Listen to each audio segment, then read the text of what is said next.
What's up? What's up? What's up? What's up? What's up? What's up? What's up? What is up? How are y'all doing today? It is Saturday.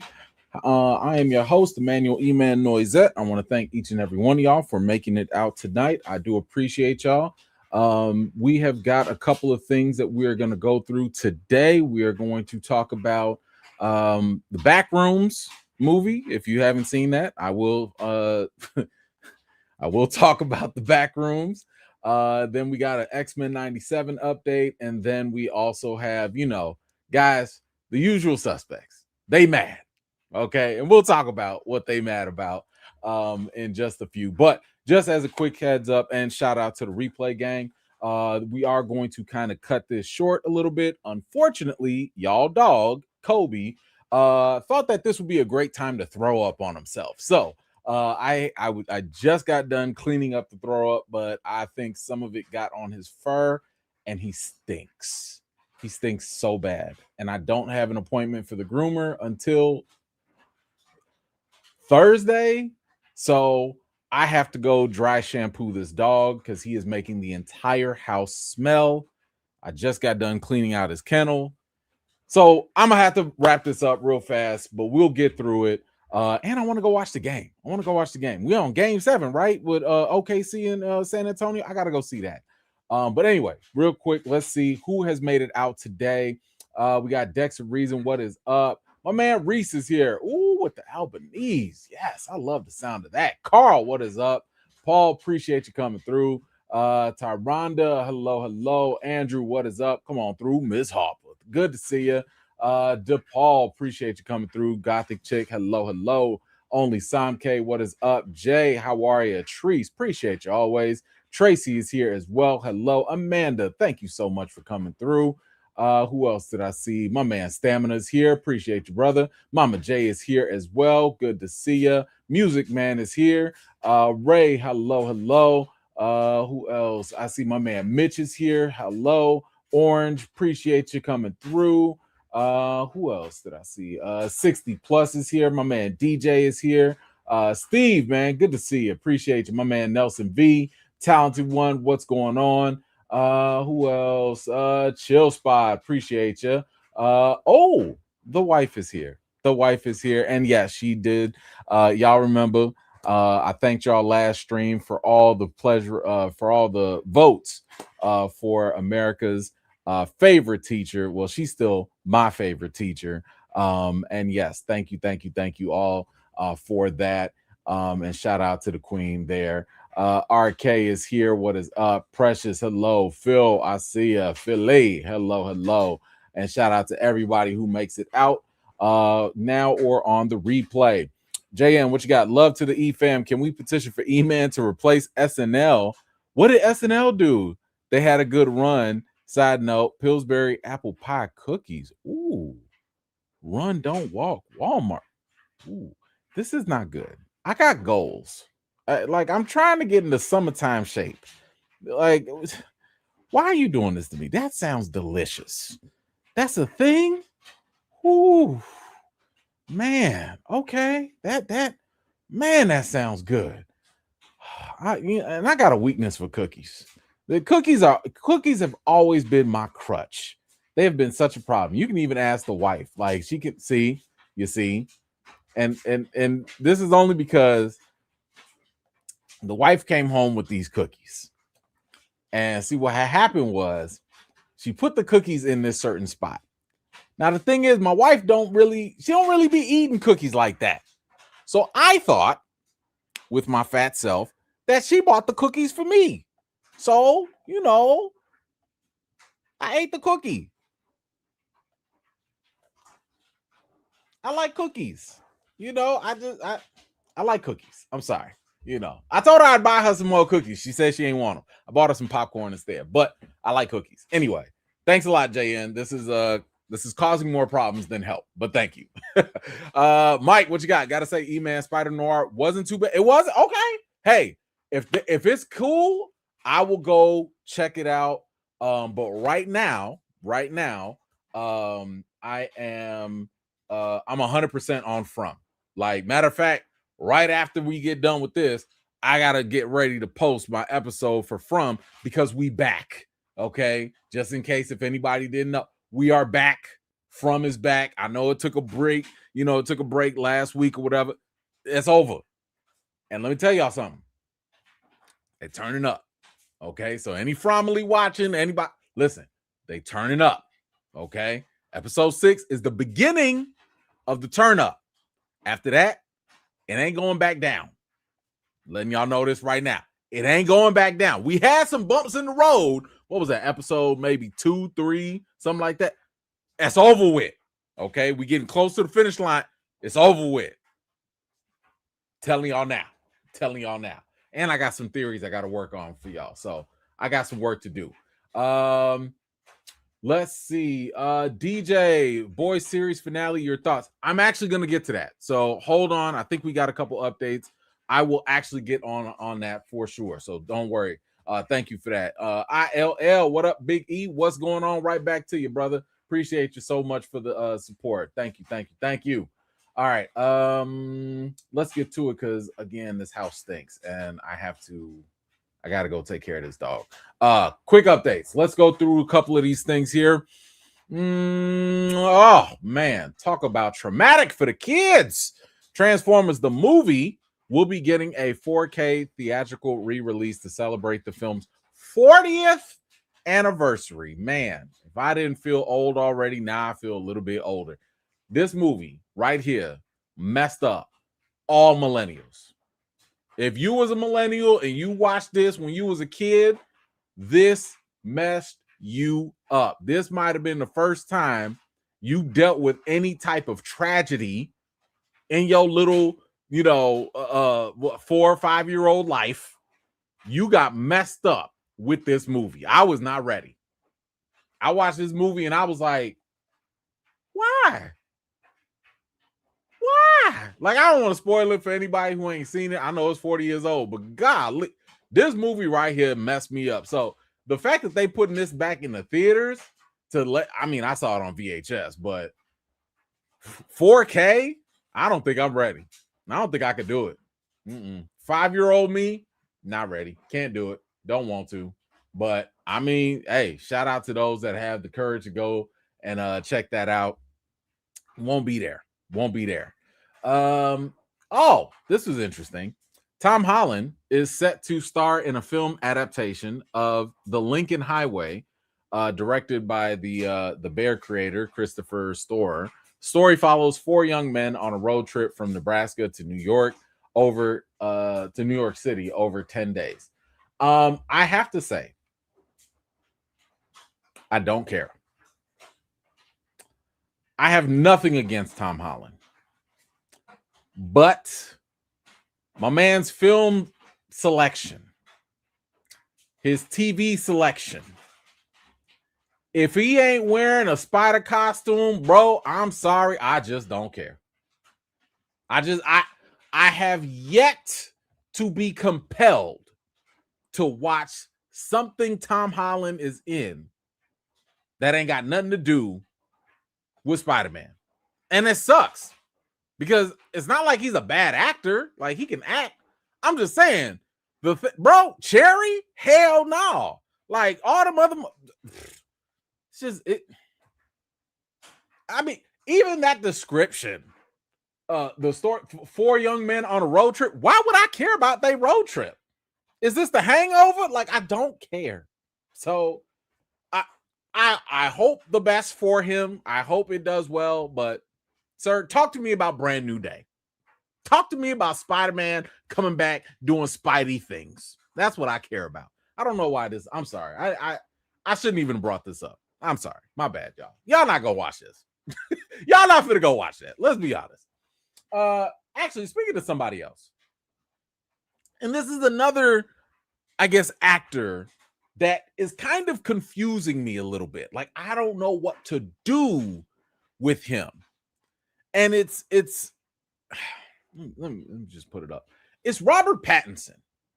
Ever since Twilight, my man has been getting this certain push, right? He's getting in these movies, and now he's about to make the pedophile hunter Chris Hansen in primetime. So, To Catch a Predator, they've made a movie about To Catch a Predator, and they got Robert Pattinson playing Chris Hansen. My question is why? This feels incredibly premature because Chris Hansen is still alive and Chris Hansen is still doing To Catch a Predator. Why does this need a movie? I feel like this would have been more appropriate if you would have made this movie 10 years from now, 20 years from now. You know, maybe when the show is done, maybe when Chris Hansen is retired or he's just no longer with us or something like that. Because let's not get it twisted. To Catch a Predator was a really good show. I'm not going to lie. I didn't tune in for it, but if it happened to come on, oh, I was watching. I wanted to see these weird dudes get got. I wanted to see them get caught up. I wanted to see how they tricked these guys into just being the sick perverts and how they would try to weasel themselves out. That was always the best part. It was like, oh, are you her dad? Oh, I just came for the pizza. Yeah, no, she's 13. Oh, I never knew. She lied to me. I just wanted some pizza and to watch cartoons, you know. So anyway, why are y'all making this movie right now? And again, with Robert Pattinson, I don't know what to do. Because this man will do certain movies and it's like I think it'll be good. Like I don't think he'll be bad, but I'm just not drawn to him like that. I mean, he's good in Batman, but I don't know. But I'm more confused as to why this movie is being made. I'm more confused about that. Like, if you want to see To Catch a Predator, you can just watch it on TV right now. Why are you making this a movie? I don't know. But does it help? And you guys tell me, are you curious about the movie? Because it doesn't seem like this is a behind the scenes or like this is some sort of like I don't know. Are y'all gonna watch this? Let me know. Feel free. I'm just curious as to why it's being made. Another movie, I'm very curious as to why it's being made. Bone Collector, 28 years later. Danny Boyle, the director, says that he's hopeful he will be able to shoot the third 28 years later film in 2027. I'm not.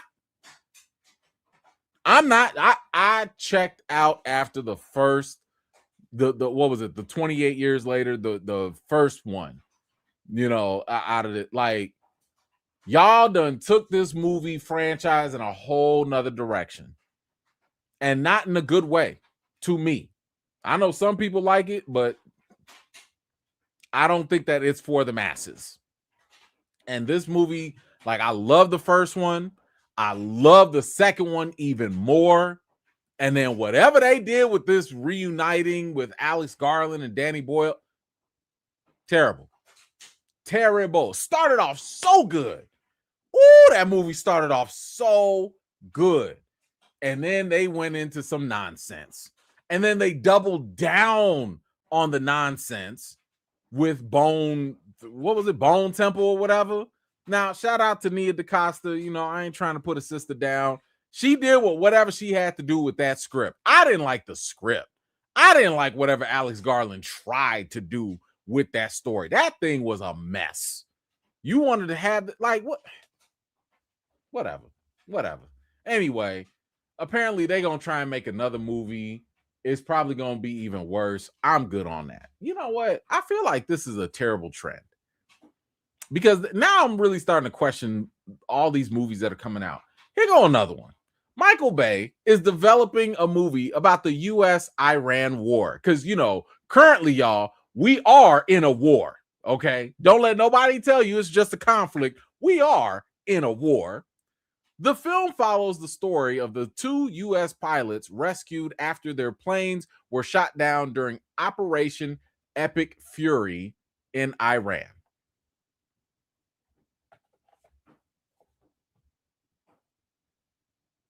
Here's my question. Is Michael Bay going to include the fact that this war that was started was completely unnecessary? I just want to know, are you going to add the context behind the war? Don't just try and be so like, oh yeah, they're so heroic in this. No, no, no, no, no, no, no. I want to know, are you also going to include the fact that we wouldn't have been in a war with Iran had the what was it, the JCPOA or whatever, the nuclear arms agreement had not been ripped up and thrown away, which caused Iran to now be like, hey, we don't trust y'all mofos. So now, hey, we gonna have to start our nuclear program up again. I want to know if we're going to get that context, because the thing that I'm going to be looking at is, why were our military people being sent in the first place? I have a lot of respect for people that join the military, that go serve our country and do things that I don't have the courage to do to protect our liberties. So before we sit here and try and glorify in this movie the heroic acts of these men and women in uniform, I want to make sure that we also put out there the fact that they didn't need to be there in the first place. So hopefully Michael Bay puts all that in there, but something tells me probably not. But we'll probably get a whole lot of explosions and crazy stuff. So anyway, let me know if y'all interested in that one. What else do we have? We have, somebody got fired. And look who it is. Tom Hardy, aka Mr. Venom himself, has been fired from Mobland and won't return for season 3. He allegedly clashed with producers after being consistently late to set. Oh, that sounded a little Vin Diesel-ish. And attempting to give notes and change dialogue on the series. Oh, my. And this ain't, by the way, the first time Tom Hardy has had some issues. He had clashes, I believe, on what was that Mad Max with Charlize Theron. He had issues with her. Apparently it was so bad that they had to basically fight just to get him out of his trailer so that he could come and like actually shoot, the movie or whatever. First of all, do y'all watch Mobland? Where is this? Is on Paramount Plus. I don't have Paramount Plus. I don't. Who said that? Ms. Hop, you right. You right. That is y'all boy. That's y'all Venom. What's up with y'all Venom? And what dialogue does he even want to change? I don't know about y'all, but Tom Hardy, ever since Bane, ever since The Dark Knight Returns or whatever, this man been mumbling in all his movies anyway. What dialogue do you want to change when you can't even articulate half of your words? Just and then add an English accent on top of that. Bro, I can't understand you. I'm fine. No, thank you. I'm good. So if they fired him, probably deserve. Probably. Let's get into a little AI convo. An AI company, 11 Labs, has struck a deal for voice and likeness of Stan Lee so they can recreate it with AI. It will be added to a marketplace where various celebrity voices and likenesses that can be generated with AI that companies can license for commercial use. So the late great Stan Lee, in case you missed him over these years, you will be seeing him some way, somehow, but this way and this time via AI. Now, from my understanding, I don't know if he signed it away or maybe, I think he signed it away, but his family or the estate, they're okay with this. They signed off on using his likeness and his voice and everything. So I'm not a big fan of it. This was one of the reasons why, like, when Stan Lee, we kind of knew he was going to be like on his last tour. That's the reason why I paid whatever they wanted just so I can have that one picture with him, that one moment just to meet the man, the myth, the legend. And, you know, to me, it was worth it. But this looks like the world we're going to be living in, where we are going to start moving into, they're not going to let these people go. And I do think it is kind of creepy. I agree, Tracy. I think it is a little creepy because I think that we also start to lose what's special about life. You know what I'm saying? Like, the whole point about having these generational talents or these people that are super talented is the fact that we have to appreciate them while they're here. And when they're gone, we realize, hey, they're not coming back. You know, like it would be, I don't know in our lifetime if we'll ever see somebody like Michael Jackson ever again. Like, that's internationally known like that. That's wildly talented like that. I don't know if we'll ever have that again. And because we don't know if we'll ever have that again, it makes you appreciate that person even more. Same thing with Stan Lee. This man built an entire empire, an entire franchise of characters that to this day are making billions of dollars. And now AI is just going to keep milking that. I don't know how I feel about that.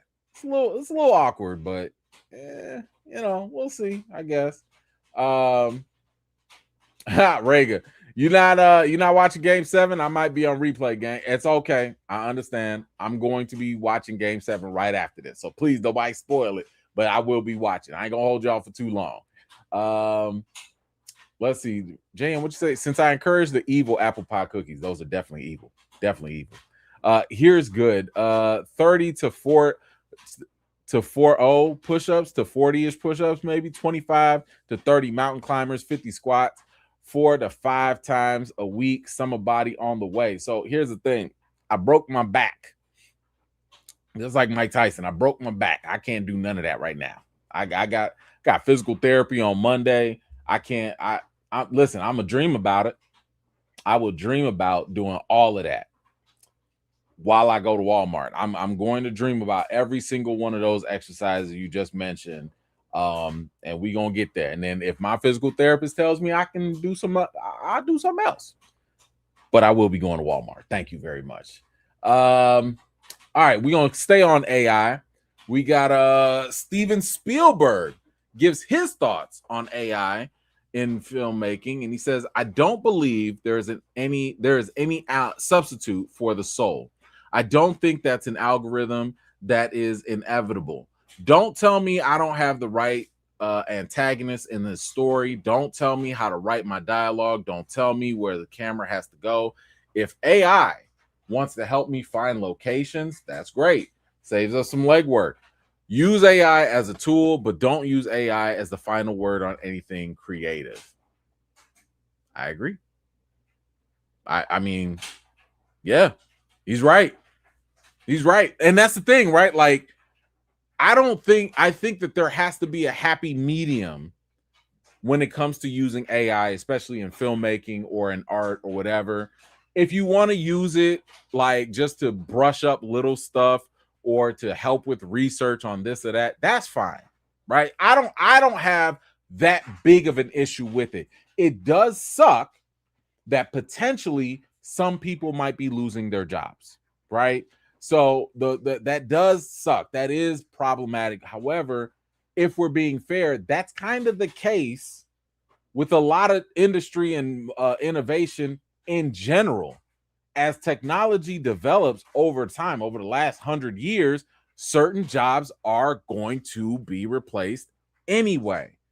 However, you don't want to lose the human element. You don't want to lose the human ingenuity, you know, that makes art what it is. I forget who said this, but like, it was a CEO, and he said that AI is kind of backwards thinking because it's a collection of like information that's already here, but human creativity is forward thinking, and you don't want to use backwards thinking as a substitute for forward thinking. And I think that is absolutely the case here, and I think Steven Spielberg is right, and good on him for that. By the way, I do want to call out. I had posted it on my Twitter already. Shame on Universal Pictures. Shame on outlets like Discussing Film. Shame on y'all for spoiling Disclosure Day. I'm randomly scrolling on the internet. Y'all already know I don't like trailers like that. I tell y'all watch only the first trailer, but I came across one of they posts and they literally post a clip from the movie. I don't know if it's from the trailer or not. I skip trailers, right? Like, so I don't get it spoiled.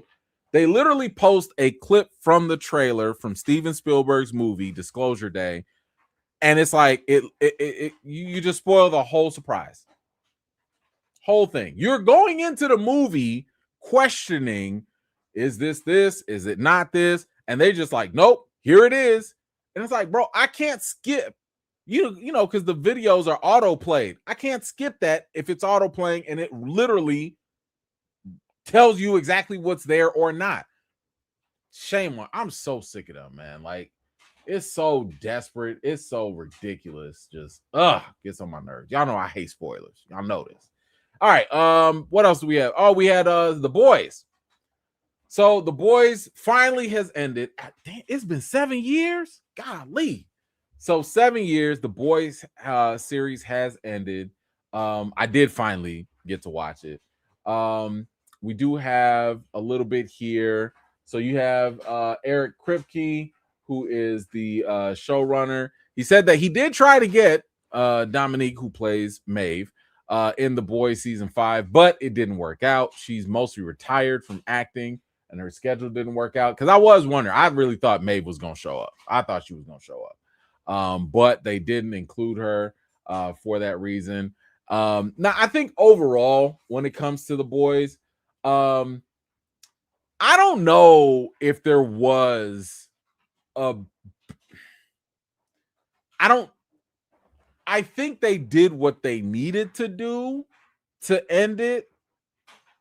But I will say that when we got to around episode 6, maybe 7, that's when I was like, ooh, y'all only gonna wrap this up in one more episode? Like, maybe we could have had one more episode on top of that. Like, instead of 8, we could have had 9, maybe. But I had the feeling that it wasn't going to leave most people satisfied. It did feel a little rushed. It did. Because there were so many different plot points that they had to like try and tie up. I wasn't mad about the ending, but I can't say that it was like the cherry on top either. I think that overall the ending was safe. I thought that they did what they had to do, obviously. I thought that they stayed true to what they've been showing us since the very first episode. And given the fact that we have spin-offs and everything, I'm okay. I mean, they'll still keep telling the story in some way or whatever. I agree, especially with the deep commentary there. I thought that was a little unsatisfying. I thought that they were going to do something else since we were following the deep for so long. I'm like, all right, this has got to be going somewhere, right? I did think they ended his story arc a little prematurely there. But yeah, like it was, to me, this is one of those situations where great journey, safe ending. It could have been Game of Thrones. Right? Like, we could have had a worse ending, and that would have left an even worse taste in our mouths, the way Game of Thrones had a fantastic run, but they ended it so poorly. So, they took the safe route. And again, to me, it's not bad, but it's not great. And I'm okay with it. Like, I'm okay. I was just like, all right, y'all. Hey, I've seen worse. So I was okay with it. It didn't have the best, but when you look at how people felt, woo, series is at a 6.7 on IMDb. Final 2 episodes are the lowest rated in the show's history. Yikes. Yikes. I don't think I would have given it. Well, they're talking about the 2 episodes. I guess, Oh, and I agree with that. Tim, I agree with that. Those Gen V characters were wasted. And I like Gen V. Gen V, I thought was a solid show. That to me was really, really good. I mean, they built up Marie Monroe. I thought we was gonna have a Marie. I thought she was at least gonna face off with Homelander. At least they put them on the sideline. That was a little unsatisfying. That was. But yeah, I mean, I think as a show overall, The Boys is still great. The Boys is still one of those shows that I had a very good time with for those 7 years. Definitely worth the watch. And listen, even if it was a safe ending, like I said, it could have been worse. And it wasn't worse. So, I mean, yes, I guess people can complain about it. I'm not going to complain. I'm satisfied. Could it have been better? I do think it could have. They could have wrapped up a couple more things. They could have included a couple more characters, but it's fine. It's fine. DJ, what you say? Homelander went out like a sucker. Yes, as he should. But like, here's the thing. Even with Homelander's character, that's who he always was. He always was a sucker. He's a sucker behind power. When you take power away from a sucker, you're going to see his true colors. So, that's what it is. I thought it was fitting. I thought it was exactly what you would expect. Now, obviously, given the fact that, the showrunner wanted to poke fun at a certain person, it was exaggerated, right? Like, hey, man, I will do if you just let me. I laughed. I thought that was funny. But yeah, it is what it is. DJ, I think Amazon cut the budget. They were originally going ham on it with the ending. You know what? I don't think they did. Because at least according to Eric Kripke, like, they didn't have to give him a 5th season. And Amazon was kind of like, hey, keep going for as long as you want. It was Kripke that decided to end it at season 5. So to me, I was just like, hey, if he gonna end it, cool. He ended it on his terms. He felt good about it, and that's okay. That's okay. So, I think that you can't be too mad when a showrunner is given the leash to go as far as they want, and if they decide to cut it off short, it good for them. Good for them. What else do we have? We got some DC stuff. Sterling K. Brown supports the fan cast for him as Martian Manhunter in the DCU. He says that he is in. First and foremost, give Sterling K. Brown whatever he wants. Whatever this man wants to do, you let him roll with it. You give it to him. You let him cook. I have yet to see Sterling K. Brown do anything wrong in terms of like acting. I've yet to see that. I remember when I interviewed him, this was years ago. I want to say this was like 2016 maybe. And I asked him, I was like, what DC character would you want to play? What superhero? He had said John Stewart. That, to this day, that still would have been a knockout role for him. Shout out, to the brother that got it now. It's okay, but I'm just saying, Sterling K. Brown as John Stewart, that would have been amazing. That would have been amazing. Hold on. Come on, Reese. Thank you so much. Happy Saturday, E-Man. I made a movie about T'Challa coming from a different universe to be back alive. It would make my day if you could share it on live one day. It could be like an E-Fam trailer moment. If not, I hope everyone here can share it and still watch it. Man, first and foremost, thank you so much, Reese. I appreciate the support. Thank you, man. I really appreciate it. And I love your dedication to that. I would say this: if you want, feel free to drop the link in the comments so that people can watch it.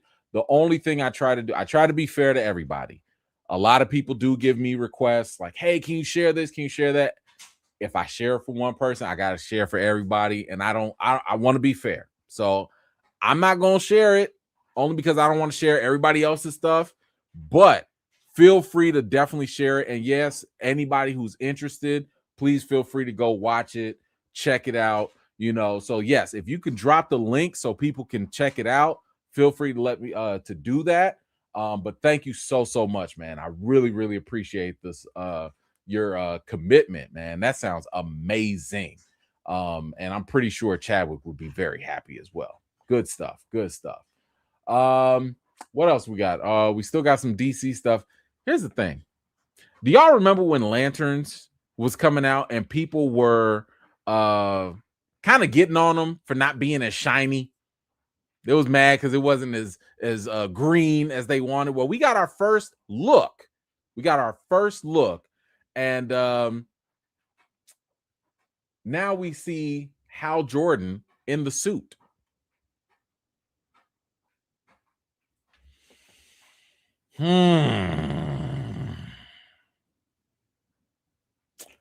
Yeah, I don't know. This is looking a little raggedy there. It's not looking very Green Lantern-ish there. Like you might want to walk through a car wash or something with that. Like, bro, where's the green? Now, like, I can't listen. People was getting on the Green Lanterns and all this stuff. And I will say, at first, I was like, man, y'all need to chill out. Y'all gotta wait until we see more. This ain't helping the argument. I mean, my man looked like he just walked out of Desert Storm or something. Like, I'm just saying, and I'm only talking about the aesthetics. I think I still hold out hope that the series will be solid. I think the series will be solid, at least from what I saw in the trailer. But yeah, y'all couldn't clean that up a little bit. It's a little mangy out there. Definitely a dry lantern. Just bro, like, did you walk out of like an explosion? What happened?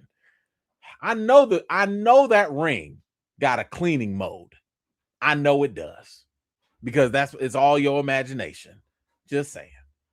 Anywho, they're not gonna beat them allegations. They just not. They just not. Some more with the DC stuff. Now, keep in mind, the Batman 2 is coming out, and I'm not gonna take credit for it, but I did put out there that one of the best villains that Matt Reeves' Batman could do, just to fit into the style, follow up with Penguin, is to do Two-Face. And lo and behold, we got Two-Face coming, and it is going to be played by none other than Bucky himself, Sebastian Stan. He teases his role in the Batman 2, saying that he will play many roles in this one. You don't say. You don't say. Maybe 2 roles, sir. Like, this is the worst kept secret. He says, I'm excited, I'm nervous, and trying to keep surprising myself. He says of taking on Two-Face and working with hair and makeup teams who have devised how his disfigurement will look. First and foremost, let me just say, I trust the hair and makeup team, because look what they did with Colin Farrell. They made Colin Farrell look like, Penguin, and completely transform him. I have no doubt that Sebastian can knock this out the park. I have no doubt that he is going to look amazing, and it's probably going to be for award contention, because again, they did a stand-up job with the Penguin. So giving them Two-Face to work with, come on. So, and I'm thinking that they're probably going to go with practical effects, because they had Colin Farrell in the chair for like what 8 hours every day or something crazy like that. So they probably gonna do practical effects. I doubt we'll get the CGI stuff, kind of like how we had with the Dark Knight. So I'm looking forward to this. And here's the thing: you want somebody who can act this role out. Sebastian Stan is a very talented actor. I have a lot of confidence that the same way we didn't see Colin Farrell knocking it out the park the way he did with Penguin, I feel like this should be an actor's dream, by the way. You get to play an actor or a character with split personalities. Come on, man.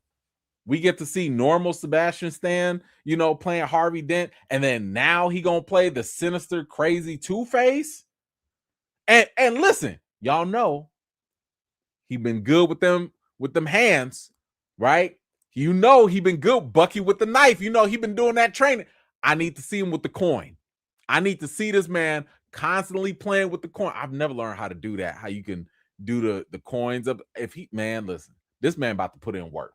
He's going to put in work, and I think this is going to be a rival in terms of performance for what Colin Farrell did. I think Sebastian Stan gonna step up, and he gonna give us he gonna make something of this and make it work. All right, next up, we talked about this before with the casting of the Passion of the Christ. Now I forget who it was, but we had it was like some Swedish. Man, listen, they went from the farthest Caucasus Mountains, the Appalachians, whatever. They went all the way out there to find them the whitest of white Jesuses that they could find. And we have our first look at him right here. Movie comes out May 6th of next year, 2027. This is terrible. I've never seen them go even whiter. He looks even white. I know he died and came back, but he lost every ounce of color. They just said, forget that. Middle Eastern Jewish guy, where? Nah. White Jesus. Flowing locks of hair. Feet of bronze? Yeah, right. Feet of ivory. Okay, that's what we gonna have. Curly hair like lamb's wool? Absolutely not. The straightest of fine locks. That's what we gonna have up in this piece. Wow.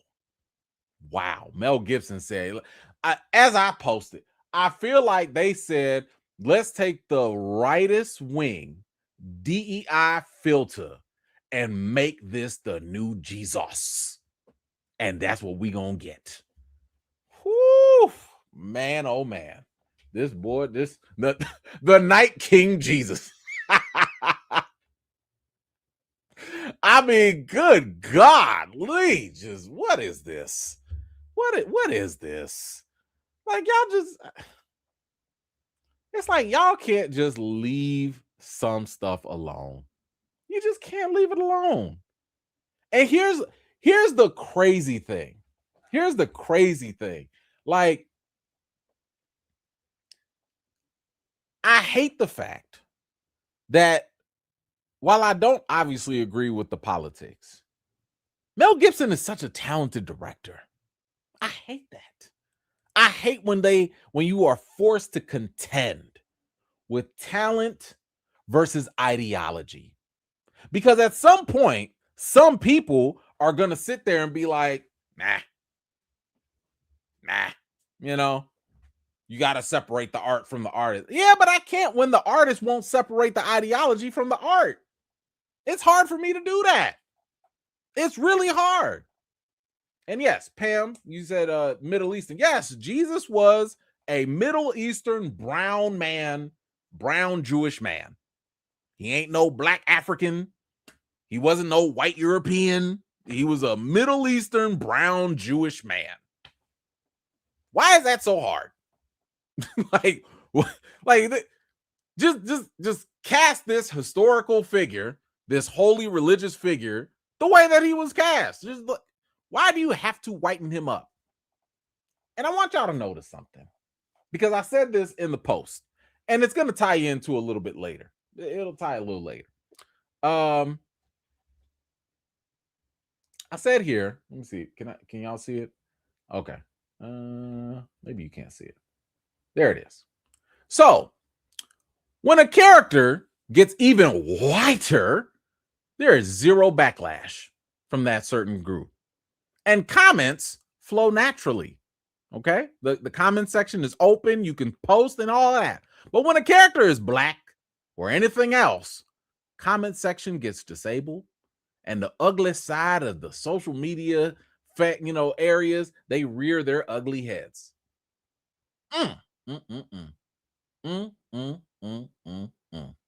Just okay. Like, all right, whatever. Anywho, what else we got? Y'all know the Colbert Report has been or the Colbert Report, the Late Show has been canceled. No more Stephen Colbert. So on his last show, my man said, I'm gonna go out with a bang. And what he ended up doing was he got his band to play licensed music during his final show, so CBS would be sued for using the music illegally. He says, oh no, I hope this doesn't cost CBS any money.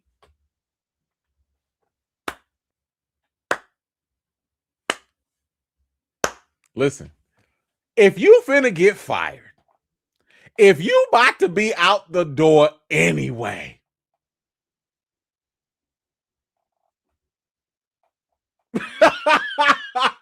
I love this. I think that is, listen, my man went out on his own terms. And I'm assuming his contract protects him in some way. And now this is CBS's problem. I love this. It was one of their highest rated. Listen, if y'all gonna capitulate to certain political pressures and hide behind financial reasons, sometimes there's got to be a price to pay. So, hey, kudos to this man. Perfect way to leave. Drop the mic, make your exit. And here's the thing, Stephen Colbert is going to be fine. This man is going to, probably do what everybody else been doing, make up his own YouTube channel or go on cable television or something. He's going to be fine. CBS, y'all handle that bill. Y'all take care of that. Oh, very, very good. Very good. Love it. I do want to talk about one movie that I am super excited for.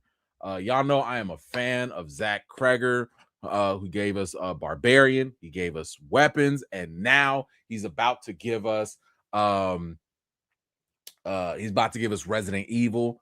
Cannot wait. If you haven't seen the trailer, well, if you're a scaredy cat, you don't want to watch it. But I like the trailer. I can't play it here, unfortunately, copyrights. But I am excited for what this man is about to do with this. And he was interviewed here, and he had something to say. Said he talks about the mixed reaction by video game fans to his Resident Evil film. He says there are so many people that clearly really want the video game, meaning the characters and story from the video game. Anything different than that is really not welcome. But if I did that, I don't think I'd be creatively fulfilled, and I don't think they would enjoy it. And guess what? He's right. He's absolutely right. And again, I'm a fan of the video games. Yes, I am too scared to play them. I don't care. I will watch other people play them. I will watch them on, the videos of gameplay.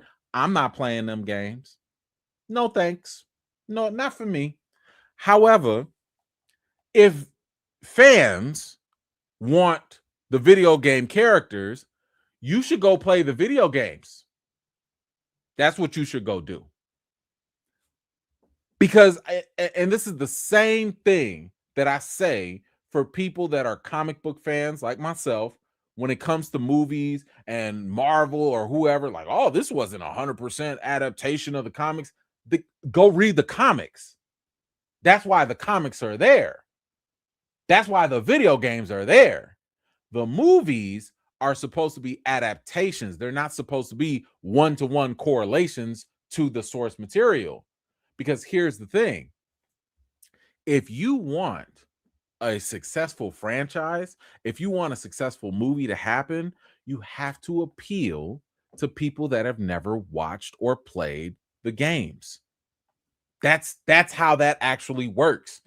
Hollywood, the big screen, is not the super niche, segment of comic books or video games. You take the actual, you take the inspiration, and then you put it up there for everybody, not just the fans, but everybody to watch.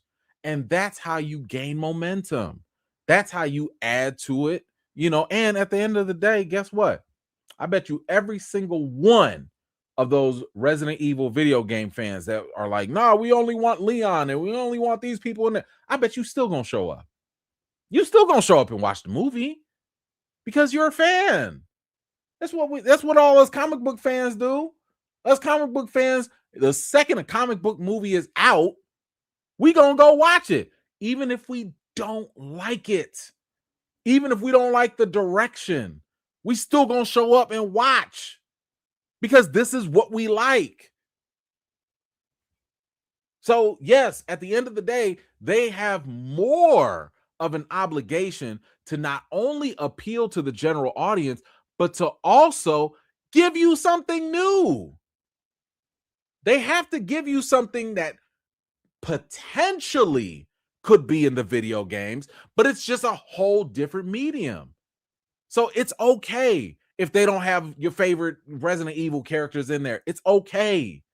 That's not the point of the movie. The point of the movie is to give you another side, another perspective in that world. As long as he stays true to the world, as long as he stays true to the sentiment of when you are playing the games. So, for example, are you going to have some first person, type of views in the movie? Are you going to have some crazy scenarios in the movie where you feel this sense of dread because you got to walk down that crazy hallway and you don't know what's down there or up there or down or whatever?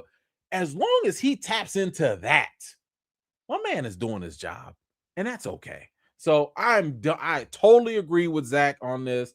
I think he is doing a fantastic job already. I trust this man with this, so I'm here for it. I am here for it, and yes, I do disagree with whoever those fans are at this point. Who we got? Payday. Thank you so much. Oh man, thank you, brother, for the contribution and supporting the channel like that. Thank you so much. What else? How we doing on time? Okay. Hey, is it halftime yet? Ooh, tell me what quarter it is. Don't tell me the score. Tell me what quarter it is. I know we gotta go back to the game. Hey, do y'all remember? Just real quick. Do y'all remember how I used to get into certain Twitter beefs and stuff with people about movies? I know second quarter. Okay, we're gonna get there. We're gonna get there by halftime. Just want to bring this up real quick. Sinners will be at Halloween Horror Nights. The house will transport people back in time to Club Juke when the vampires begin to appear. Look at that. Look at that. Universal Studios. Y'all can go recreate the juke joint with the vampires and everything.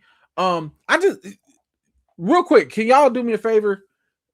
Anybody know when the one battle after another experience will happen? Can somebody Google that for me? I'll wait. Because it's just that I remember when I said on social media that after the Oscars, no one's going to be talking about one battle after another. They came for your boy. They came for your boy. They was like, you don't know what you're talking about. You're not a real critic. How do you know? One battle after another is a masterpiece. They'll be talking about this for years.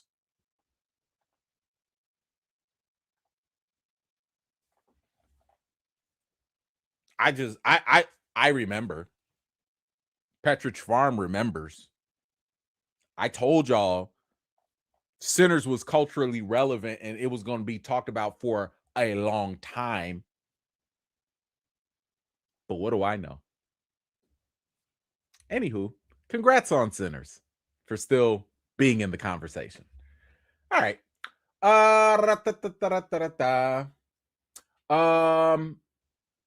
Let's move on.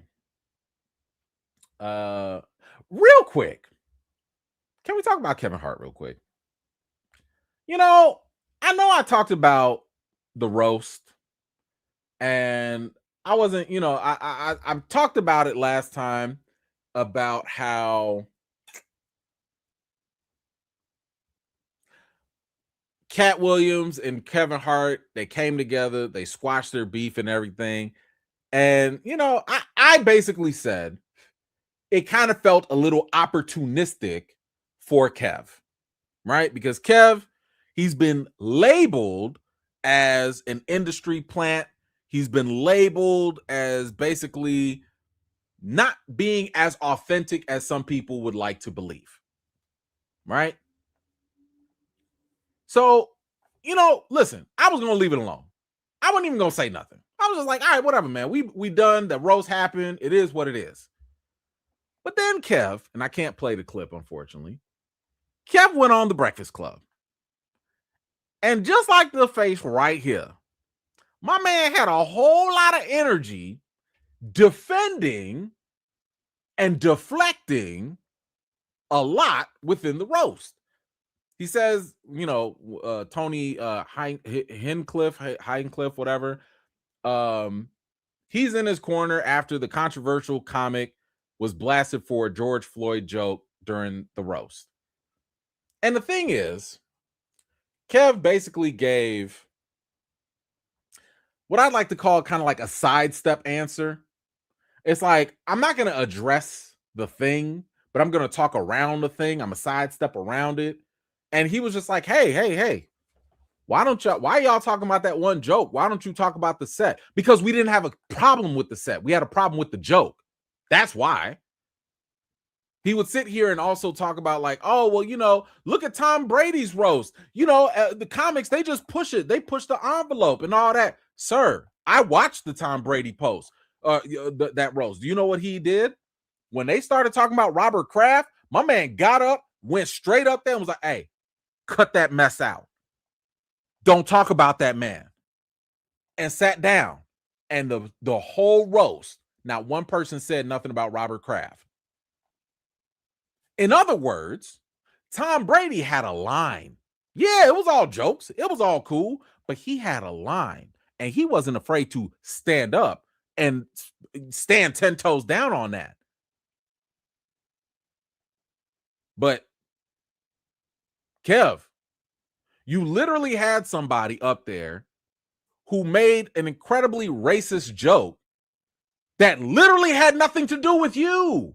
It would be completely different if Tony goes up there and he makes a racist joke against or about Kevin Hart, and Kevin Hart, y'all know how, just be keying up and that'd be different. Hey man, if you're okay with white people making racist jokes against you, hey, that's your business. But you got this white person on the platform with your name on it, making racist jokes about a dead brother that's not even there. He's not even there. And it ain't got nothing to do with you. And what are you doing? Like, what do you? So you don't have a line. That's the problem.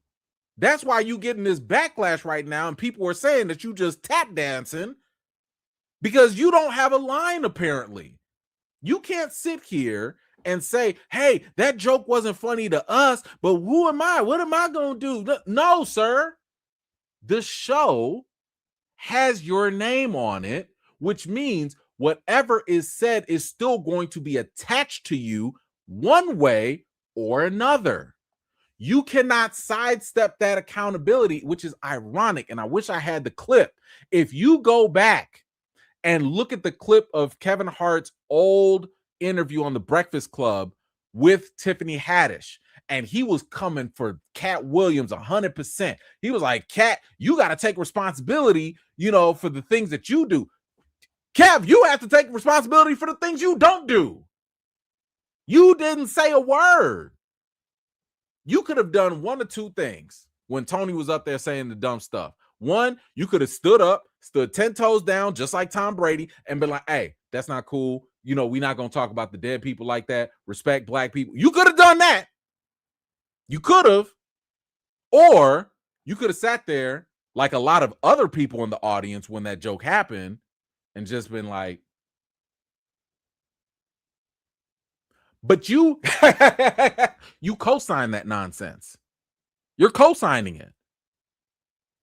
And I need people to understand there's a very big difference between a racial joke and a racist joke. My man, you platformed a racist person. This is the same comic, this Tony guy that was talking about Puerto Rico was like, a trash island or whatever. Like, why was he invited? And I saw a lot of people kind of saying like, oh, why y'all getting on Kevin and y'all not getting on Tony? Because we had no expectations for Tony. Who was checking for Tony? If it was up to us, Tony wouldn't have been invited in the first place. You want me to be shocked and mad that a racist act racist? No, I don't care. I know what they are. My disappointment is in Kevin Hart. My disappointment is in another black man with the platform who had an opportunity to actually stand up or say something, or even if you were caught in the moment, even if you were sitting here, you were in the sunken place or whatever, and at that moment it didn't click. Fine, I can forgive that. Things happen. You came on the Breakfast Club and doubled down on that. That's where people are losing you. That's where you're losing them. You came in there and made a whole list of excuses and said it with your whole chest. So yeah, right now, everything Kevin Hart has just done has demonstrated that he is exactly what Cat Williams said he was in the past. He's dug his own hole. I don't know who his PR person is, but they got to get fired. They got to go. Because y'all not doing Kev no favors. If you go on Kevin Hart's social media right now, you will absolutely see people just saying like, nah, bro, look at the comments. Look at the comments. They are not on your side, sir. You better have a come to Jesus moment or something. Not the white Jesus, not the Caucasian, not that one. You better come to the right one. Anyway, I just wanted to get that off my chest because the whole Kevin Hart thing just really, I like Kevin. I've been supporting Kevin since, his days on Comedy Central when he was like showing his special was like on at midnight or whatever. I love the fact that he's come up. I love the fact that he was putting other people on. But it's like, yo, bro, what are we doing? What are we doing? Anywho, who is this? What? Hey, who is this? Mandalorian. Bye. All right. Okay, bye. You could go. Get out of here. I'm racist. No, you gone. You don't have to watch my front videos. Bye. You out of here. Anywho, oh no, he's already banned. They already out of here. That go watch another From channel. Oh well, didn't nobody invite you here? I didn't have From in the title here. It is what it is. Bye. All right, moving on. What do we have? Let's talk about Star Wars. So y'all know the last, not Mandalorian, but the one before that was bad, right? It was just a bad movie. And the crazy thing is, Damon Lindelof was actually supposed to make the movie. And in case you don't know Damon Lindelof, this is the same guy that gave us Lost, and he also gave us the good parts of Lost. Lost. Hey, I know Lost gets a lot of crap. I know that, but unfortunately, it went off, the rails or whatever. And I believe he was gone by that time. But he also gave us the most recent Watchmen series as well. So when I heard that he was supposedly going to be doing the third, I believe it was the third Star Wars movie, I was excited. I was like, hey, this man about to do something. But apparently he finally explained why he got fired because they let him go. So in this interview, he says, I was fired off of a Star Wars movie. They asked me, what do you think a Star Wars movie should be? And I said, here's what it should be. And they said, great, you're hired. And then 2 years later, I was fired. And I was so wrong, at least through that prism. But what were we attempting to do? I'm sorry, he says, but what we were attempting to do was to have this conversation in the movie, which is to say that there is a force of nostalgia and there's a force of revision, and they are at odds with one another. And let's do the Protestant Reformation inside Star Wars, and it didn't work. You have your you have your cake and eat it too. The conversation that fandom is having without winking and looking at the audience that didn't feel necessarily that risky. So I actually think that that was a missed opportunity. They really could have had something where I think they leaned too much with the nostalgia. And at the end of the day, it did kind of feel as though that's what they were doing. When The Force Awakens came out, it did feel like, okay, this is your nostalgia movie. And then with Last Jedi, it was kind of like, nah, we throwing it all out the window. Luke throwing the lightsaber. Hey, we about to do, we doing something different. And the third movie, from at least from what he's sounding like, it sounded like he was going to have something that combines the two, but at the same time moves it forward. And I don't know if it would have worked for Star Wars, but I definitely would have trusted Damon doing anything before before anybody. Who was it, Abrams or JJ Abrams or whoever. I would have at least taken a shot and a risk with having him make the movie than anybody else. So shame on Star Wars. Shame on them. They messed that up. I know that I didn't have a chance to review Mandalorian for y'all. My bad. I don't think there's a lot to talk about. Like I didn't even want to do a full review on it because it was just kind of like yeah. Stamina, stop playing. Stop playing. I wouldn't take Taika over Day. Not ever. Never. Here's the thing. Damon, to me, his record is impeccable. Like, I would trust his track record and give him an opportunity first and foremost, you know. But nah, Mandalorian, I don't know if y'all have seen it already. Maybe y'all have, but yeah, that was not it for me. It was not it. It was okay. It felt like another episode, you know. It didn't do nothing for the Star Wars universe, in my opinion. And I was just kind of like, thank you, I think, but better than Solo. It was better than Solo. I know that's a very low bar. I know. But anyway, y'all let me know. Would y'all have preferred to have Damon and see what he would have had to offer, you know, for Star Wars? Let me know in the comments. I know Star Wars ain't all that exciting nowadays. It is what it is. We got some quick updates for Spider-Man. Of course, Brand New Day is on its way. And, you know, there was, if y'all recall, there was a bit of an argument reportedly going on. And the argument was supposedly Sony wanted to bring back all the Spider-Man. They wanted Garfield and you know, the GOAT, Tobey Maguire, to come back, and they wanted to run it back, just like in Homecoming, right? And then supposedly, according to reports, I believe it was Kevin Feige and and Tom Holland, that they just wanted to get back to the basics. They wanted to be like, nah, man, like Spider-Man don't need to be doing multiversal stuff all the time.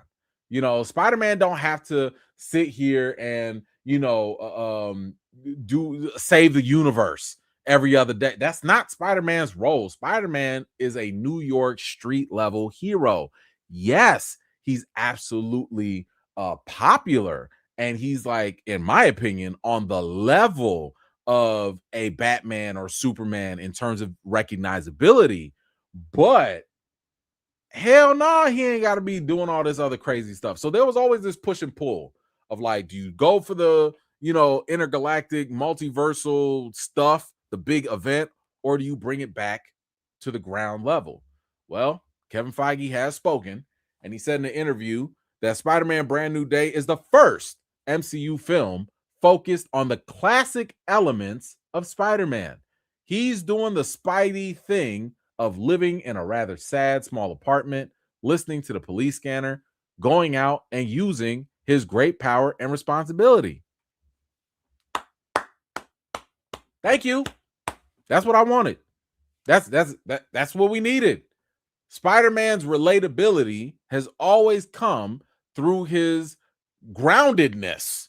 It was always about the fact that he was on the streets. He was a regular guy. He was going through school issues. He was having relationship problems, and he had to go beat up, Goblin like at 5:00. Like, that was what made Spider-Man always a compelling character. I don't need him to go meet his alternate versions. I don't need him to go meeting Doctor Strange and going on some magical journey. That's not needed. It's fun if you want to do it once in a blue moon, but like, nah, like, let Spider-Man be a regular old person going through some things. Now, speaking of which, Tom Holland had some stuff to add to that. He says that he hopes that fans learn from Peter's loneliness and Spider-Man Brand New Day. He says, I really hope young people everywhere will watch this film and appreciate the importance of community, and that you don't have to do this alone. In the digital age, it's so easy to sit in your room and waste hours just scrolling, but nothing is better than getting out of the house and socializing with friends. I kind of agree and I kind of disagree just a little bit. So I think he's absolutely right. Kids nowadays, oh my God, y'all got to get out. Y'all got to go, right? Like, listen, when my daughter's like, hey, Dad, can I go out with my friend? Yes, go. Like, first of all, I need you to give me some time with your mama. Okay, first of all, because, I can go on, have a great time. I got to talk to your mama real quick, but besides that, like, it's so important, right? Because obviously, if you grew up in the 80s, the 90s, whatever, man, we was outside. Okay, we was outside doing nothing, having fun. Just having fun just because it was just outside. Do y'all remember when outside was fun? Like, the funnest part was just being outside. Not like, oh, I'm finna go hoop. No, I'm finna go do this. Nah, man, we outside. Okay, that was it. So to me, I'm like, yeah, absolutely, y'all got to be out there. But at the same time, I think there's something missing here. The other unfortunate aspect of today's generation, they look at the digital age as if that is community. So when they sitting there scrolling and stuff, a lot of times maybe it's in their video game world, maybe it's on, I don't want to say forums. I feel like that's kind of dated, but maybe it's just social media in general. They feel like, nah, I am outside, right? Like, being online is on outside for them, and that's messed up. That's messed up, because if you think outside is just the digital phone in your hand or on your iPad or whatever, you missing out. You're Discord, yeah, like you are missing out. So I do hope that this movie maybe highlights the downfalls of that it's not as cracked up as people think. Like, yeah, hey, go out, go to a restaurant, order some appetizers, and just eat with your friends. Just sit and talk, right? Go to the park, hang out. Go to the courts. You know what I'm saying? Just bring a ball. Like, there's nothing that matches that feeling. Go ride some bikes, okay? Like there is nothing better than that. So I love the fact that they are doing that.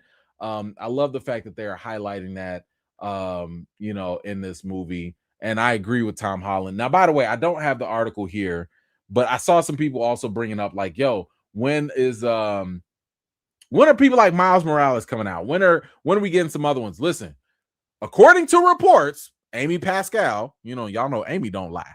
Amy be saying stuff Kevin Feige be like, shut up, right?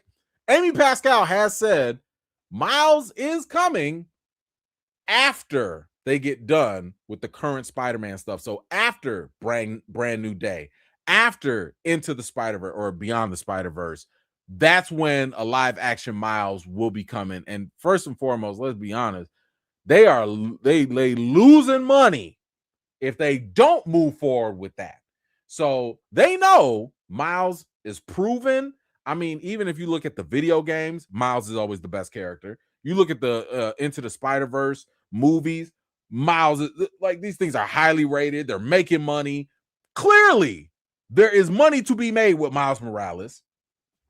And in the last another interview with Tom Holland, he had also said that he would love to be a mentor to whatever next Spider-Man comes up. His quote was basically, whether it's Miles Morales, whether it's Spider-Gwen or somebody else, I would love to do for that character what Tony Stark did for my character.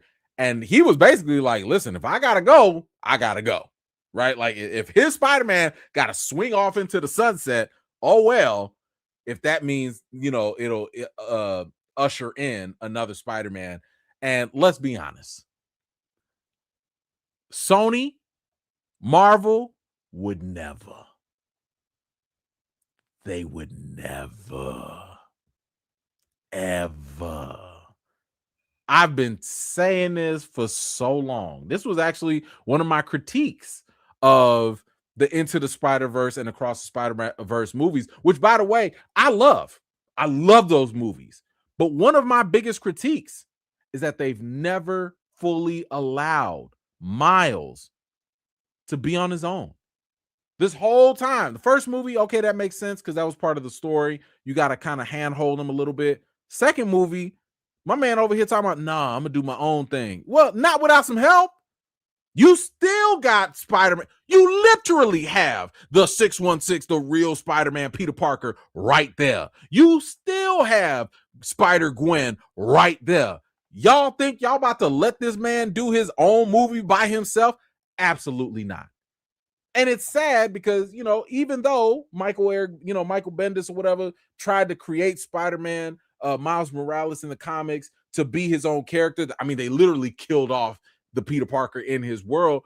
Guess what? He still had to bring another white Peter Parker to make people comfortable. Sorry, but that's just the reality of it. Y'all don't have the full trust to let this fully embodied character just do his own thing. It's almost like the Creed problem, because that was one of my issues with the Creed movies, Creed 1 and 2. I love the fact that Sylvester Stallone, Rocky, was in the first movie. That makes sense. You want to have the nice handoff. Creed 2, why is Stallone still there? He should have died in the first movie. Rocky should have died. Stallone should have gotten an Oscar, and that would have been a great way to let the Creed brand build up. They're not going to do that. They're not. And yes, thank you so much for that, Raby. Like, they tried to first of all, Sam Wilson should have never had a movie. Let's just be honest. Falcon and Winter Soldier, matter of fact, look at Falcon and Winter Soldier. Falcon and the Winter Soldier. They couldn't let that man go. Now, I would argue Falcon never needed his own TV show. Sam Wilson never needed his own movie. He was never a strong enough character to have his own stuff anyway, right? Now, I'm not saying he shouldn't have been Captain America. I'm not saying that. I'm just saying he was not a strong enough character to hold his own. Miles Morales is a strong enough character. He don't need no help. He really doesn't. He can do things on his own. And yeah, if you want to have Peter Parker show up here or there once in a blue moon, fine. But let him just do his own thing, you know. But anyway, y'all let me know. How do you feel? Desert Warrior. Let me know, what do you guys think about the Spider-Man Brand New Day? Do you like the direction that they're going in, where it feels as though we're going back to the basics, we're going back to the roots of Spider-Man? Or maybe you feel differently. Maybe you actually do want, him to be bigger, better, and more multiversal or whatever. Let me know what you think in the comments down below. Whoo, I know I lost some people. You're so racist. You so racist, boy. You're not gonna like my next topic. You definitely not gonna like it. 60 plus 80, man. My Fromly drink cup came today. Good job. Good stuff. I am so happy. Thank you so much. We got some socks. They got Fromly socks. We got it all. Okay, we got it all. And I got a new shirt. New design. When am I did? I think I'll show that in a week or two when it comes, but we'll get there. Thank you so much. Appreciate you for getting that. Stronger every day. That's a strong name in itself. Keep Children of Blood and Bone on your radar. Adaptation of Afro Fantasy by Tom Adeyemi. It is on my so Children of Blood and Bone and Bitter Root. I'm keeping both of those on my radar. Okay, both of those are absolutely what I want to see. So yes, thank you so much for that. I will be on. I'm on it. I am on it. I am keeping my eye on both of those. Talented One. I'm technically Replay Gang. Just checking back in at halftime. Alive during a Game 7 is diabolical. Carry on, EFAM. I'm sorry. I know. Listen. I missed it yesterday. I had to do it at least for the Replay Gang. Shout out to y'all. But thank you so much. Appreciate you, brother. What's it, DJ? I'm good with Spider-Man. I am super excited for it. Yeah, no, I am too. I am definitely looking forward to it as well. I'm glad it's somewhere down in July, because I got this From stuff is taking up all my time. JN, what you got? Black characters need stronger scripts. Example, Wonder Man. Sam Wilson could have worked, just need better writing. That's what is lacking. Everything that better writing works for everything. They do everything. So yes, absolutely. Let's see. What was this comment? Am I doing spoilers? Not for Backrooms. I'm not. If you're asking for Backrooms, I'm not doing spoilers for that. Because I know it's too early. Some people still haven't seen it. Some people are on the fence. So I'm not doing spoilers for Backrooms. All right, let's get into. We got 3 more and then we out of here.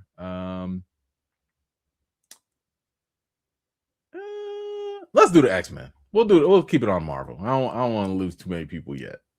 We'll keep it on the X-Men real quick. So we got the trailer. Unfortunately, I did not get. I couldn't post it, copyright stuff or whatever. So we have the trailer for X-Men 97 season 2. If you haven't seen it, I would encourage you to go watch it.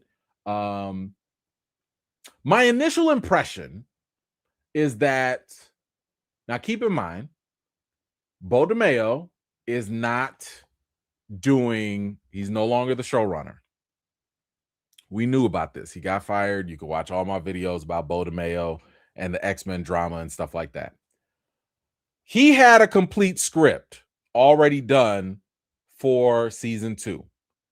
And I think season 3 is when he kind of got fired or whatever. So they kind of left that alone. And there were reports that with the new writer that came in, they made a couple tweaks on season 2. The best way I can say that I'm anticipating, or if I had to evaluate so far without seeing everything, season 1 is like deep fried, well-seasoned chicken. Season 2, I think, is going to be well-seasoned grilled chicken. Not bad. It's not that deep fried, but it's not bad. I got a feeling season 3 is going to be unseasoned boiled chicken. The further we get away from what Bo DeMayo gave us, it is going to feel as though it's going to get away from what we had before. And I from the trailer that I saw, it looked as though we're going to lean more into the action. And I'm okay with that. I'm not mad about it, right? Like the action is what we had growing up in the old show. The action is, what you get in the comics. So it looks like and we'll go into the description, but it looks like, the X-Men, they all over time, they fighting against Apocalypse and all these different versions. I'm okay with this. But what I am saying is, though, you're going to lose that other element that I don't think we've ever seen emphasized as strongly, which was in season 1, which was all about the political and the social discrimination, which at the end of the day, that is the heart of the X-Men. That is exactly what the X-Men is, right? Or what they are. Like the X-Men, the property has always been about being a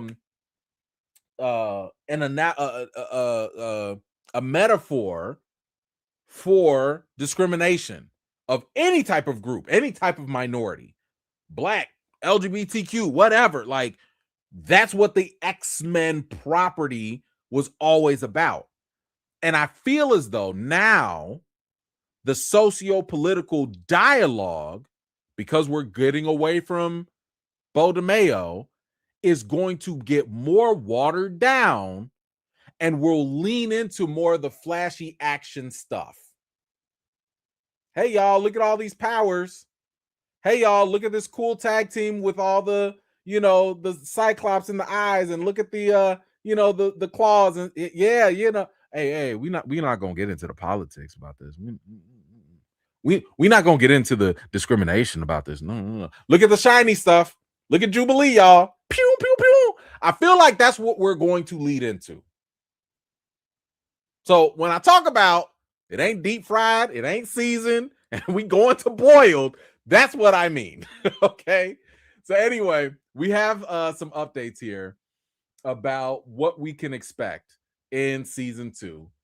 So let's get into this. It says X-Men 97 season 2 gets a first trailer revealing the beloved animated series will return to Disney Plus July 1st. So it's soon. It's right around the corner, right? 1 month away. After the events of season 1, the X-Men are trapped at different points in time. And of course, everybody goes in different points. You see here, this is the young Apocalypse. What's his name? Sur, something like that. Noor, whatever. But this is before he becomes the Apocalypse that we know in ancient Egypt. And it says here now it's up to Bishop and Forge to bring them all back before Apocalypse can strike the X-Men at their most vulnerable, which is the 90s timeline, classic 90s.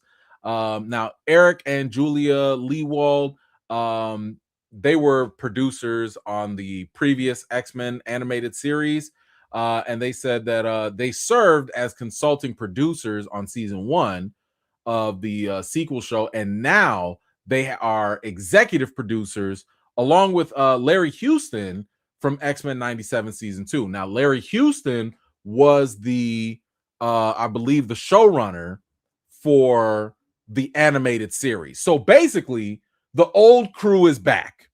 Basically, the people who gave us the original 1990s animated series, those folks are now back in the driver's seat, and they will be moving forward. Look at my girl Storm. Come on, Queen. Come on, do your thing. I know they about to give her an upgrade. I know they have to.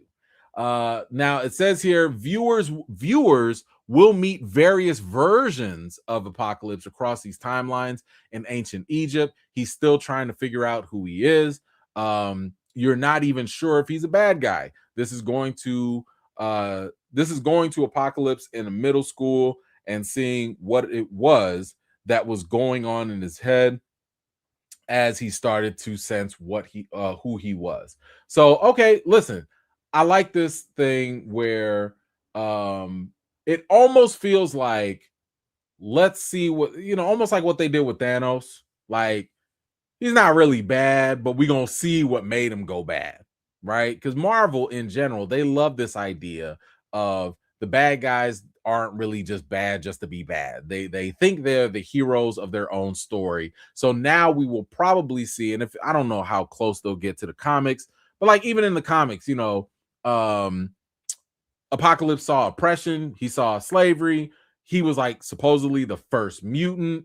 And you know, he was like, yo, I'm gonna liberate folks. Like, if ain't nobody gonna step up, I will. So let's see, we'll have to wait and see if that's kind of the route they will go in the comics here, into the show. It says here that ancient Egypt Apocalypse gives us his massively powerful mutant backstory. No one is born evil, but we see how circumstances led him to become the villainous Apocalypse. Um, uh, Present day Apocalypse is constantly trying to cull the herd of the weak so that only the strong survive. Future Apocalypse is how his vision becomes reality, perhaps. So it does show that, or at least it suggests that the future version that we see, where I believe Gene and Scott Summers, they ended up going to the future, that might not be an actual reality. That might be, the age of Apocalypse. That might be a future, but it might be an alternate timeline, and it might not be something that's for real. So we'll have to wait and see. Now, Houston goes on to say that the death of Gambit looms greatly over season 2. Gambit is a huge part of their storytelling in the animated series as well. And I know fans have a lot of expectations on how we follow up on everything that happened in season 1 in this new season. And if you guys recall, I won't spoil it for people that haven't read the comics, but they did kind of tease it, at the end of X-Men 97. X-Men Gambit obviously, plays a role in the Apocalypse story some way, somehow. So, y'all can figure that out. It says here that Marvel shows us some of the new characters entering the playing field in season 2.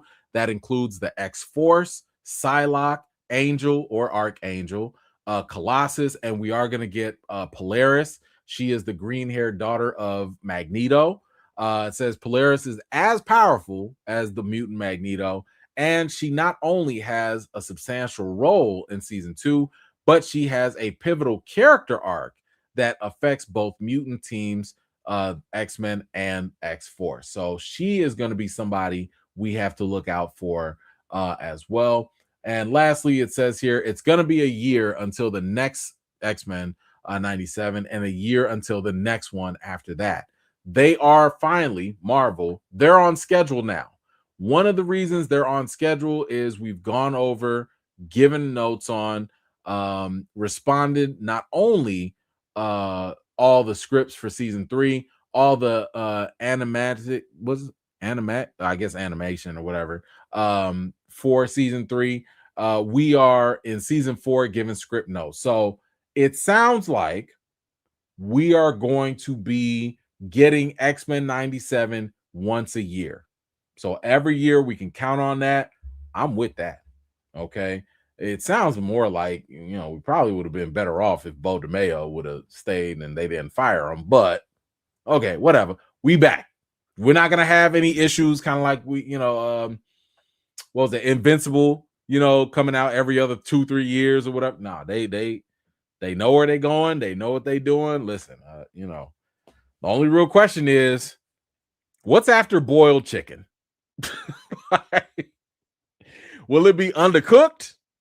Will it just be raw? I don't know. But you guys let me know, how are you feeling about these X-Men updates? Are you looking forward to X-Men 97? Of course, we definitely gonna have to cover that and take care of that for sure. But y'all let me know what you think in the comments. Ray, what you got? A little something for Kobe Smelly. Said, oh, thank you so much. Cause I definitely gotta take him to the groomer. Like asexually. Like I feel bad because my wife is sitting there with that smell, and yeah, I gotta go take care of that. But thank you so much. Appreciate you. He appreciates you too. Quiet one, what you got? Thank you so much. T'Challa, the one character to carry a film as lead, thanks to Chadwick, but Marvel has Sam's hand held by Bucky, Nick Fury, handheld by Skrulls, Secret Invasion, and Miles with Spider-Gwen. It's a thing. It's a thing. It's this I would argue that if we were to look at black characters in film, like in the superhero world, Meteor Man, Blade, and a little bit of Black Panther. I'm still going to give Black Panther credit, even though you saw how they had to throw in, Ross. They still had to throw him in there. But those movies, I would say, arguably were like where they were just like, let the black main characters cook. Blank Man, sure, right? They that's where the studio was like, all right, y'all just do what y'all got to do. But yes, there is this certain bias. It's a certain internal fear that I'm already losing people. How many people are here? There's only 250. Okay. Y'all finna get lost anyway. If y'all not here, what? Spawn. Spawn. Yes. Good one. Thank you so much. Spawn is a good example too. Somebody had said this on a podcast, and I think it was Van Lathan. And he basically said, in order for black movies to be successful in Hollywood, white people have to still be comfortable. And one of the things that make them comfortable is seeing a white character that's in the film that doesn't make them feel uncomfortable. Right? So giving a Miles Morales a movie on his own, keep in mind, in Miles's universe, Peter Parker dies. Would that, and I'm trying to think of like how the executives are thinking about this. I think the executives are like, ooh, if we kill off Peter Parker in this universe and we hand this whole movie off to this black and Puerto Rican character, are we going to lose the general audience? And I say that because in the entertainment world, black and brown audiences are considered urban, and general audiences, it's code for white people. And I think that they are afraid of losing the general audience unless they have a general anchor. If they don't have that general anchor, they're going to be like, oh, this movie's not for me. Oh, this movie is, you're not talking to me. I'm not included because I don't see myself. Now notice how that's a one-way street, because other races don't have that problem. Black people go watch movies with all white people all the time. Hispanic, brown people, they watch movies with other people and other races all the time. That doesn't deter them. However, with general audiences, they have to see themselves, and they have to see themselves in a way that doesn't make them feel uncomfortable. And I think the execs play into that. Sad, but that's just, and if anybody disagrees, prove me wrong. I think you have more examples of this hand-holding than not. I'm willing to be proven wrong on this. I'm just giving an observation. This is not me being racist. It's just I look at the world and the industry and I see, and I'm like, this is what y'all keep on doing. It's a trend. It happened with Creed. It happened with Miles Morales. It happens with Falcon and Winter Soldier. Like, the examples go on and on and on and on. So, thank you for that, quiet one. Appreciate you. Ooh, quiet one again. DC is doing it with Jon Stewart. Ooh! Hello. With the lanterns, putting Hal Jordan as a handler. Thank you. This is what I'm saying. The example, you're gonna have way more examples. It's listen, and I'm not even gonna be the one to sit here and be like, oh, James Gunn is racist. I'm not gonna say that. But there is an internal bias somewhere in there that's saying Jon Stewart can't handle this movie alone. Jon Stewart needs Hal Jordan there half of the time. Not Jon Stewart, this is your movie, this is your TV franchise. No. You need Hal Jordan there to make this work. Isn't there a DC boycott going on right now? I heard that there was a DC boycott about like basically people were just mad that they not elevating their black characters. And I'm sitting here like, y'all just now realizing this? Like DC, why do you think Milestone Comics had to, in the Dakota universe had to be created? We had to have a whole nother company happen because DC was never going to elevate and support black characters. Not full time. Thank you, Quiet One. Perfect example. That's what I'm saying. The examples are there. It's more rare to find examples where it's not the case than when it is.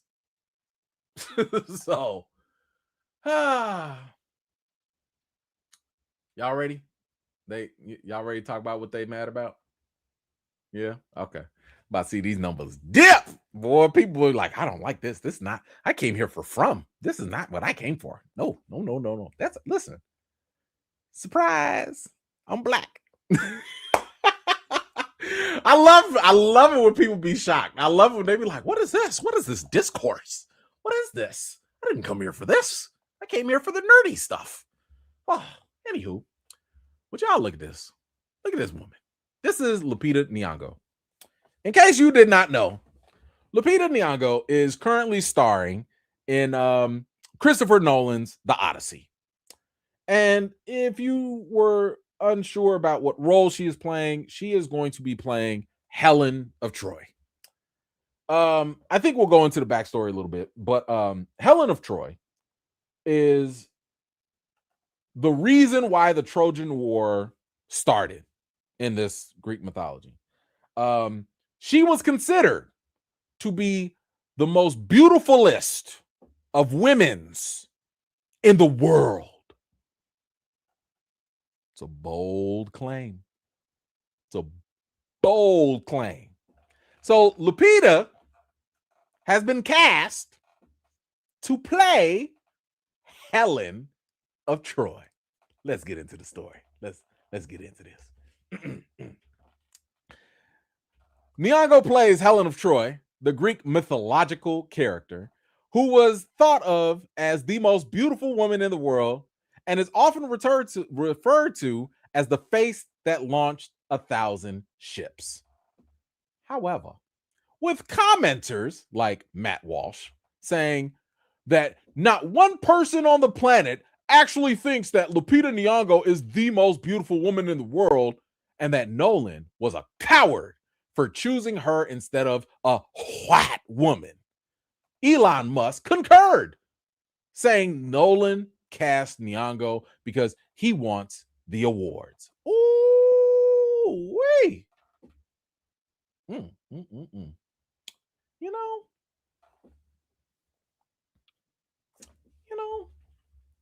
I'm sorry. Can I look something up real quick? I'm sorry. I should have done this before. I should have looked this up before because I could have sworn y'all was loving Lupita when she was in 12 Years a Slave. No. Is that a figment of my imagination? Is that like, I could have sworn people were swooning for Lupita Nyong'o for her natural chocolate beauty. But now that she's been elevated to a fictional position of beauty, oh, we can't have that. Oh, we can't have that. Who thinks that Lupita is pretty? Who thinks that she's the most beautiful? Oh no, we can't have that. Did I mention that Helen of Troy was fictional? What color is Helen of Troy? Did I mention, according to the Odyssey, if I'm not mistaken, I think she was the daughter of Zeus. I think somebody can correct me. And she hatched out of an egg. What color are people that hatch out of eggs? You know, do we have any records on that? No? Okay. I'm just curious as to where the notion comes from that these mythological people that never existed are so old, they're only supposed to look white. You know, when I talk about white supremacy ideology, this is what I'm talking about. This is what I be talking about. When your default in your mind is that if it ain't white, it's not right, you might be a supporter of white supremacy ideology. Because let me get this straight. If Helen of Troy, right? So we talking about in the Greek, the middle areas or whatever. If they had cast Helen of Troy to be Charlize Theron, blonde hair and all that, nice and pale, you think anybody would have had any issue with that? What's that little girl that they always be casting? She was in the Furious Mad Max movie. Was it Anna Taylor-Joy? Was that it? Anna Taylor. What's her name? Oh, what is that girl's name? Yeah. Anya Taylor-Joy. That's it. Hold on. If you would have told them that this girl right here was Helen of Troy, do you think there'd be any backlash? I don't. I think they would have just been like, sounds about right. Yeah, sure. Yeah, accurate. Yeah, that's right from the books. Margot Robbie. Oh, that's a perfect example. Y'all know they would have been clapping. No, I'll give you one better. Sydney Sweeney. Oh, you know they would have loved that. Yeah, we'd go to war for Sydney Sweeney, all right. Yes, sir. 1,000 ships, make it 2. But let it be Lupita Nyong'o, who, let's be honest, Lupita is a beautiful woman. Like, seriously, where are the flaws? What are the issues? What are you talking? Oh, I could say some things. I'm not going to get to that deep. I'm not going to get that deep. But you also have to think about the source of where this is coming from. You talking about Elon Musk, the same guy who has a racist history, the same guy who advocates for white oppression that does not really exist like that. Like, get out of here, man. Bro, stop. Anyway, Lupita did respond to this. Says here, this is a mythological story. I'm very supportive of Chris Nolan's intention with it and with the version of this story that he is telling. Our cast is representative of the world. I'm not spending my time thinking of a defense. The criticism will exist whether I engage with it or not. And that's true. And I'm glad that she is seasoned as an actor, as a professional, to realize you don't have to engage with this because guess what? The racists are going to racist anyway. The bigots are going to bigot every day. You don't need to listen. You getting paid, right? You getting paid. You getting your job. You doing what you do the best. That's all you can handle. These folks was going to sit here and be mad anyway. And guess what? I bet you they're gonna show up and watch it. I bet you they're gonna show up and pay the $20 to go watch the movie, watch you in it, and then go home and be mad and make videos or whatever. You still win, sis. You still win. It's okay. Oh, racism is so tiring. I just don't get it. She goes on to say, you can't perform beauty. I want to know who a character is. What is beyond beauty? What is beyond looks? That's the thing about doing such a well known text, which has been studied and interpreted and derived from. The research could be endless. The good thing about working with a writer like Chris is that it's on the page. The investigation starts with the pages you're given. That's what I base it on. I also love this too. Because one thing that does not get necessarily talked about enough is that, yeah, beauty is one thing, but it's not just skin deep. Beauty fades. One thing that makes somebody really beautiful is the combination of the looks and the personality. I don't know about y'all, but I mean, I know some really beautiful people that are ugly inside. And they not all that, right? So, to her point, I think that it is absolutely key for her to talk about what actually is beyond the beauty. What to me, I've always wanted, and this is just with Helen of Troy in general.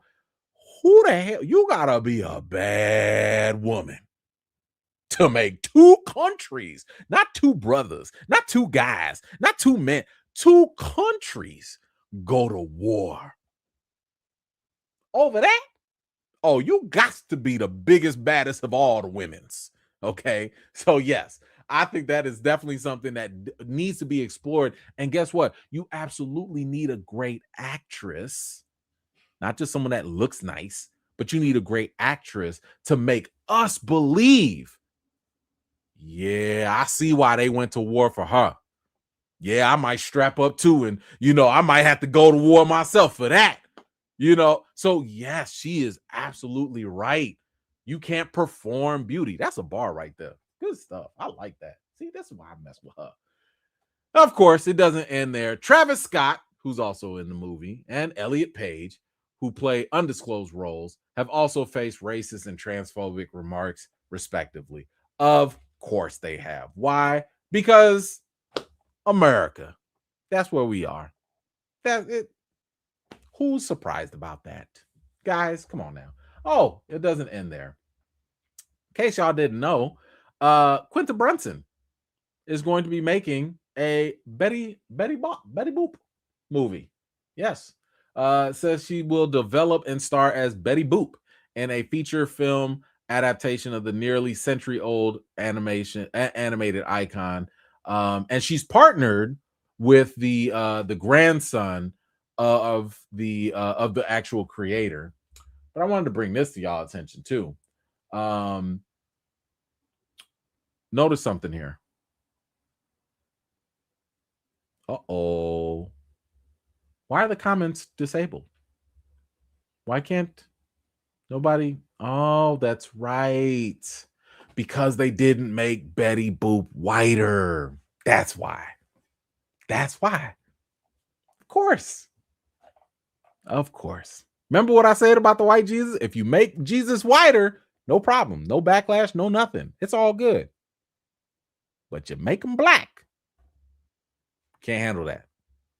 Now, I'm not saying discussing film is wrong for disabling. They usually disable stuff when the comments get extremely problematic, if not disgusting. But this is what I'm talking about, the whole dichotomy that we have here. White is right, black is evil. It's bad. It's not beautiful. It's not what this ain't my Betty Boop. Y'all didn't care nothing about Betty Boop until it was brought up. I ain't heard not one person, not one article, not one video about Betty Boop until she brought this up. Stop it. Your racism is showing. Anywho, good for her. I actually like the fact that she is doing something with this. I think Quinta is a genius. She does an amazing job with Abbott Elementary. And if Barbie can have success, and if that could be brought back in a fresh contemporary way, I think Quentin can absolutely do something with this as well. So I'm hoping and wishing the best for her. I think that this will be good. Let her cook. Let her do what she got to do. But anyway, you guys let me know, what do you think about the fact that the usual suspects, they mad. They mad about this. How dare you come for their standard of white beauty? How dare you? So, guys, let me know what you think in the comments down below. Oh,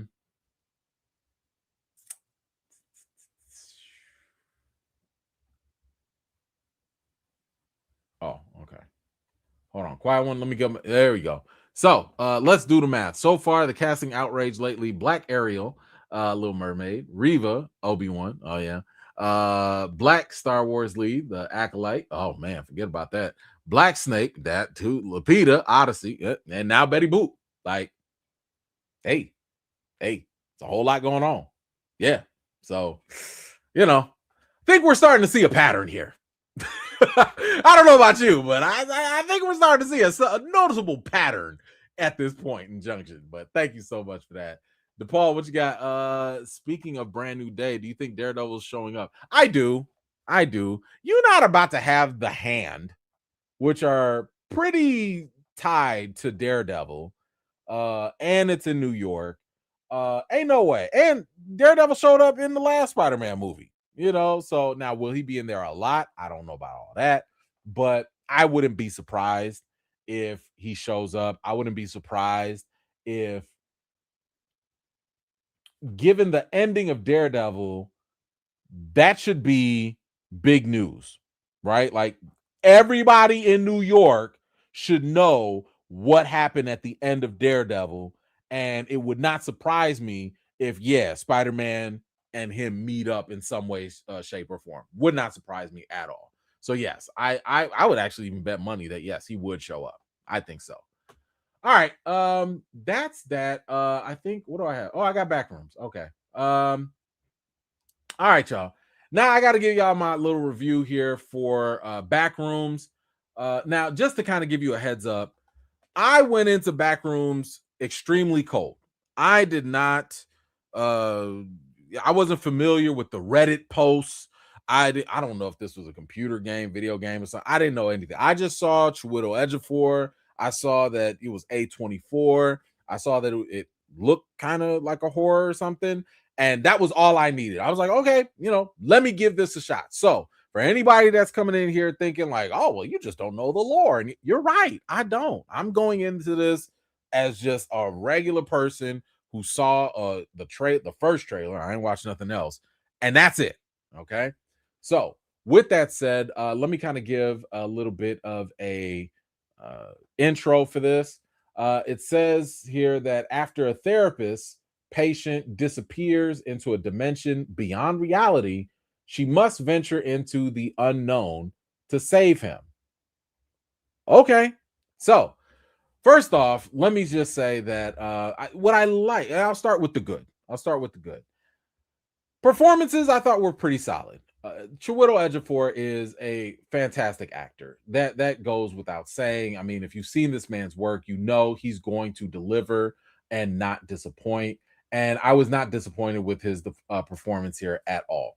I thought that he did a very good job of, I guess, conveying the struggles that an everyday person who's down on their luck or just dealing with life in general would have. And I thought he was relatable. I thought it made sense. And obviously, he's seeing a therapist, so he's struggling with his mental health. So I thought that he did a fantastic job of making that believable and making that work in general. But the strongest element of this movie is absolutely the setting. So the setting here is this is what's going to draw you in from the very beginning all the way to the end. The back rooms themselves are creepy. You've got a combination also of like the lighting and the sound or the lack thereof that makes all this stuff even more intense. It's just wild because you don't know what this is, why it is, where it is, none of that. It's just there, right? Not to mention, there are other things, that are introduced that you may or may not be ready for. The rooms themselves, they have like these special designs that immediately put your mind in a place of wonder, curiosity, and then dread. Because I'm just thinking to myself, like, if I walked into these rooms, I'd be like, nope, and just walk out. And it's not because anything's scary. It's not because there's anything there. It's just like, why? Why is this room like this? No, I'm good. I don't have no questions. I'm done. Right. So anyway, the rooms themselves, I thought, did a great job in terms of communicating a lot of that dread and stuff. But I think what really works here, it's the cinematography. The cinematography helped in elevating the atmosphere a whole lot. I love the moments when you have the movie even switch into like the first person camera views, for example, that really starts to kind of mess with your head from a visual perspective. The camera work in the movie, I thought, did a really good job of kind of making you even think twice. You think twice about certain things, and like, just like even this scene right here, you're like, yo, is that a real person? Is that something else? Like, what is this? Right? What is going on? And I love the mind tricks because it kind of adds to that feeling of awkwardness of this place. And I just thought they did a great job with it. I kind of think about the scene, the rope scene with Bobby, for example. If you've seen it, you know what I'm talking about.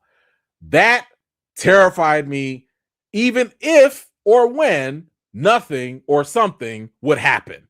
Okay, obviously I'm talking around stuff, but that whole scene gave me the whole complete feeling of double nope. Hail to the no. Okay, so that I thought was done extremely well. That's it for the good. That's it. The cinematography solid, acting was good, the settings amazing. Now it's time for the bad. I did not particularly care for some of the writing here.